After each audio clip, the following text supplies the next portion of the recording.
SIRുമായി ബന്ധപ്പെട്ടുകൊണ്ട് എന്യൂമറേഷൻ ഫോമുകളുമായി ബന്ധപ്പെട്ടുകൊണ്ട് 2002 ഞങ്ങൾ മറ്റു ജില്ലയിലായിരുന്നു താമസിച്ചിരുന്നത്.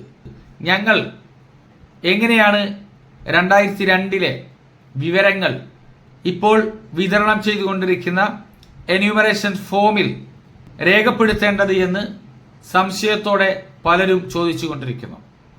നിലവിൽ 2025 വോട്ടർ പട്ടികയുടെ അടിസ്ഥാനത്തിൽ വിതരണം ചെയ്തുകൊണ്ടിരിക്കുന്ന എന്യൂമറേഷൻ ഫോമിൽ 2002 SIR വിവരങ്ങൾ ചോദിച്ചിരിക്കുന്ന ആ ഭാഗത്ത് നമ്മൾ 2002 വേറെ ഏതൊരു ജില്ലയിലോ വേറെ ഏതൊരു നിയമസഭാ മണ്ഡലത്തിലോ ആയിരുന്നാലും ശരി, ആ ജില്ലയിലെ ആ നിയമസഭാ മണ്ഡലത്തിലെ ആ പോളിംഗ് സ്റ്റേഷനിലെ ആ വോട്ടർ പട്ടികയിലെ വിവരങ്ങൾ അതേപടി രേഖപ്പെടുത്തിയാൽ മതിയാകും.